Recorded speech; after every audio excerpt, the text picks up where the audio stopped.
Hello everyone, another video here on the channel. For those not subscribed yet, please subscribe, and if you enjoy the content, leave a like, share, and feel free to comment as always.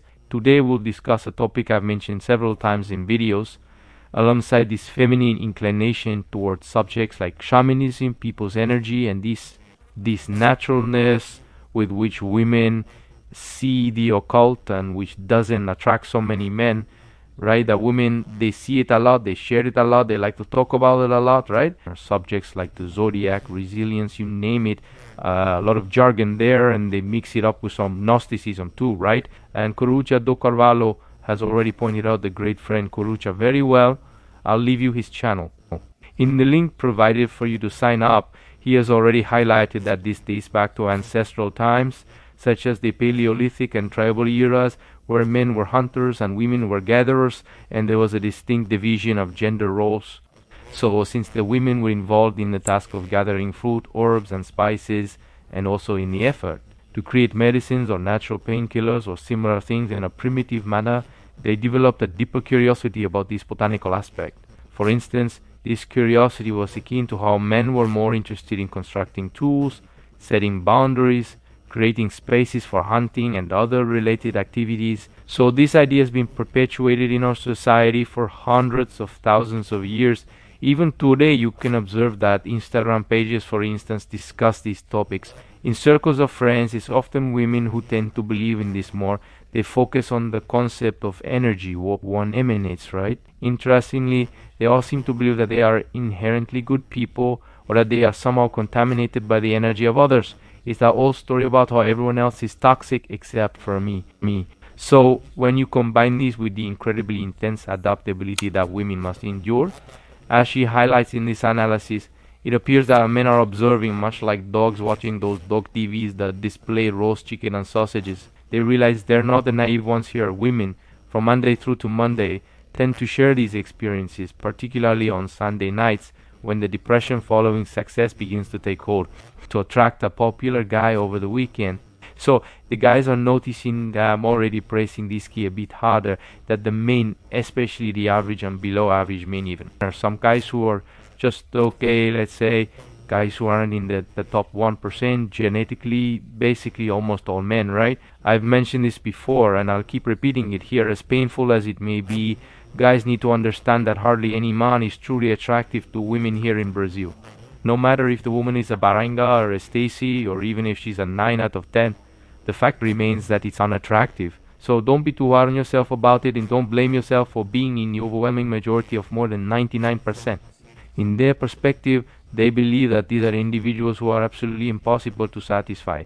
So don't worry about it, alright? Concentrate on the small things in your life and find humor in all this societal chaos. Now, this expectation that women hold, that they can endure lengthy periods without intimacy or relationships, waiting for the right person to come along, as I discussed in my previous video about finding the right person, women will need to find excuses, projects, or reasons, just like men have their guilt. Many guys are eager to start a relationship, but they'll often resort to some form of deception. They might say, oh, I'm busy studying, or oh, I've turned into such a mess, or oh, I'm not sure about anything. But we all know it's a common understanding in the macho world. Whether here in Brazil, in the United States, or in England, people often say that most guys are about a grade 6, maybe a grade 6.5. It's a bit more average to be a manje again. The problem isn't even dating itself, but being a mangina. I'll talk about that in other videos, this question of why in the acronym there is no such thing.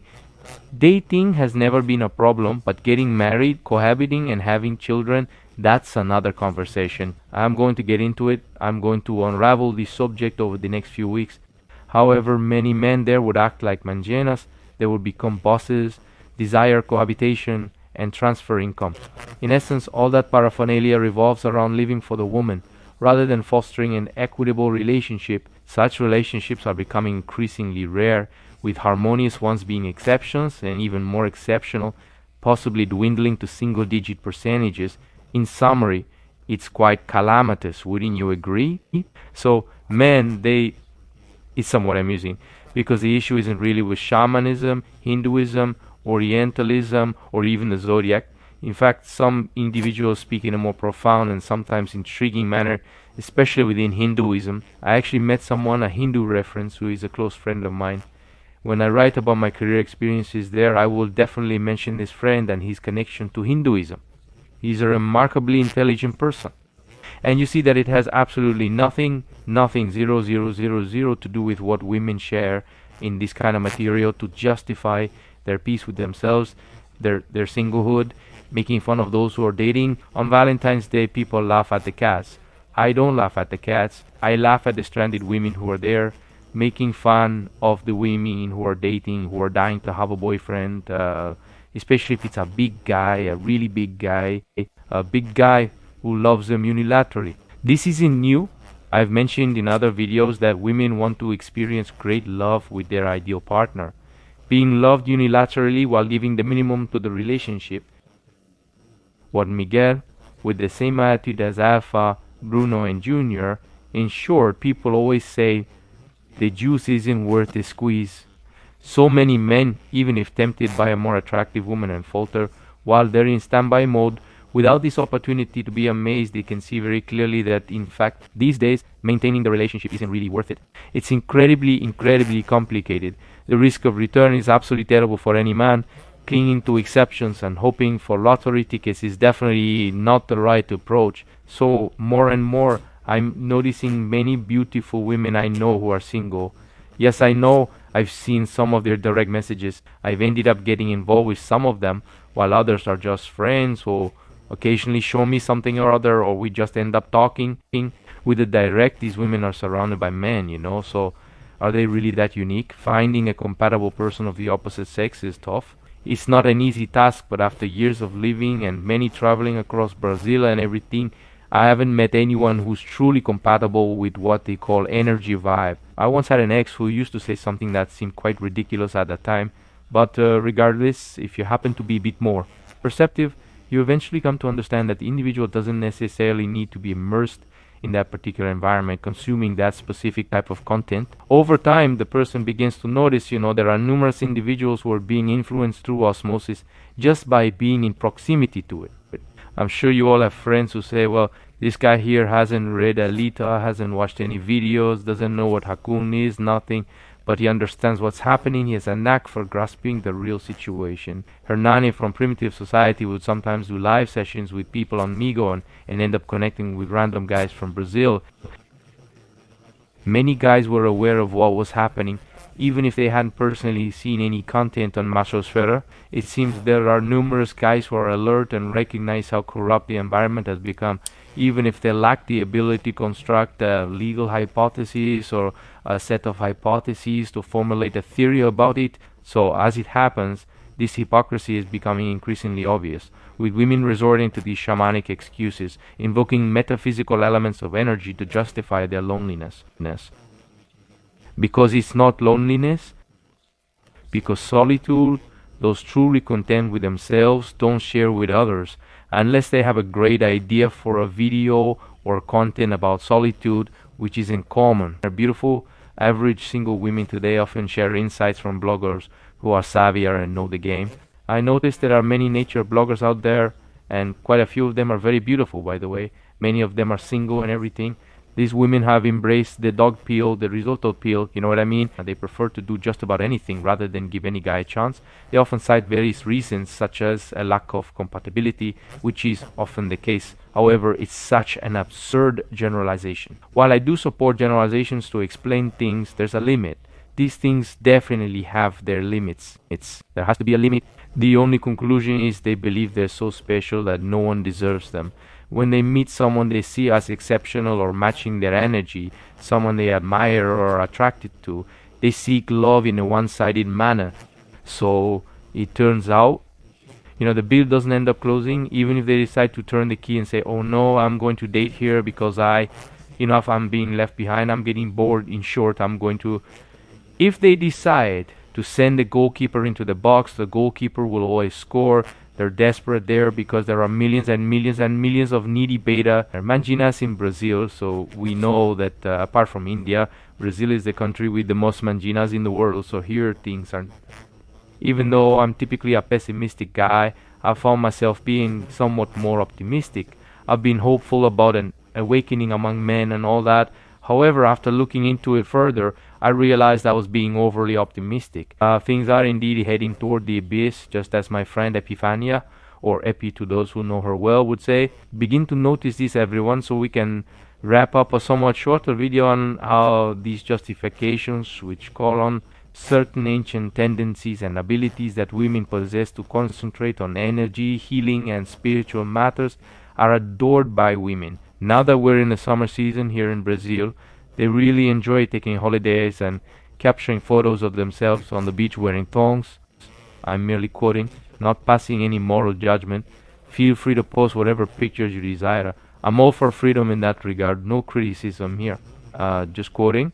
It's just that they adore coca photo and such, displaying their trunks and the like. They recharge their energy, as if they've been drained throughout the year, and now we're beginning another year, isn't that right? This is my year, right? Women are fond of these rituals and superstitions at the start of the year, the new cycle, correct? Now, people, I want to have a conversation with Fiora because Fiora is a genre of language there. It's because Fiora and I go crazy, right? People exchange these languages, employees are collaborators, right? The customer has become a client, but it's been several years. Fregs is such a root word in the Portuguese language. Customer, right? Now it's our anniversary. Now it's a new cycle, right? People now call their own birthday a cycle. It's because the 30s are approaching, and with that comes everything, Desperation starts to set in. Wouldn't you agree? Anyway, the extension is on its way, and now it's turning into a cycle, right? So all of this involves the underworld operator, and when I create the third underworld video, I'll discuss that a bit more as well. It ends up being quite a big circus, don't you think? That's why I advise you not to get upset and never harbor any angry feelings towards the opposite gender or anything like that, because those emotions are very close to passion, alright? If you're feeling indignant with someone because you truly wish for them to be different, it means there's a hidden passion driving that feeling. So focus on the small details, concentrate on your body, your intelligence, and work on becoming stronger and more cultured. Go to the gym, read more books, and keep observing and applying the Rompe pill to society, because when it comes to the bigger picture like democracy, marriages, the economy, all of that, my friend, these corporatisms that are affecting Brazilians, those things are never going to change, okay? This does not set high expectations for society, and as much as possible, yes, very few will embrace Volcellism since it's quite challenging. I haven't embraced it yet either, although I sometimes entertain the idea of Volcellism in the distant future, perhaps just speculating. Maybe I'll never fully embrace it. I can't envision it right now. However, in any case, just like with every relationship, a man often loses out. So here's some advice. One of the rare occasions when I offer advice or guidance to my audience is now. It's crucial to only enter into a relationship where you anticipate an acceptable loss, right? You see, the guru has already elaborated on this concept quite thoroughly, as we often do. Even when we perceive ourselves as winning, we are in reality losing. But anyway, right? Given that controlling our libido is quite challenging, since it's our greatest adversary, it's important to only engage in relationships where you foresee an acceptable loss, a loss that's okay to bear, because it's unpleasant and you will end up getting hurt. I keep seeing these hypocrisies disguised as people. This is precisely where the term beings of light becomes highly relevant. Cortés, who is considered of great importance, initially introduced this expression, and Owl continues to incorporate it in his videos today. These beings of light genuinely believe that they are radiating an aura of light, a divine and exalted light, a light that is truly lofty and significant. It's like a church light, yet it's not, because they're human beings just like us. People are full of imperfections, and establishing connections and compatibility is quite challenging. Relationships often pose problems. Moreover, how do they manage to cope with hormonal issues and ovulation matters, which are far more intricate and less explosive compared to us? These challenges make the whole process much more complex. You're going to emanate perfect energy and pamper them all day long. So things are quite complex, okay? Even if they deny it, saying it's nothing or you're exaggerating, not every woman is a shad. We just want an ordinary guy who respects us and all. There are countless guys indirect, right? Guys who would respect and treat them like princesses, but they're average, dull, with much social prominence, not a good trophy to show off. Several of them are in a lower middle class financial situation, as we reside in a country that is both poor and unequal, wouldn't you agree? Therefore, these women are the culprits in this metaphysical sense, alright? Sending a big hug to each one of you, my dear friends.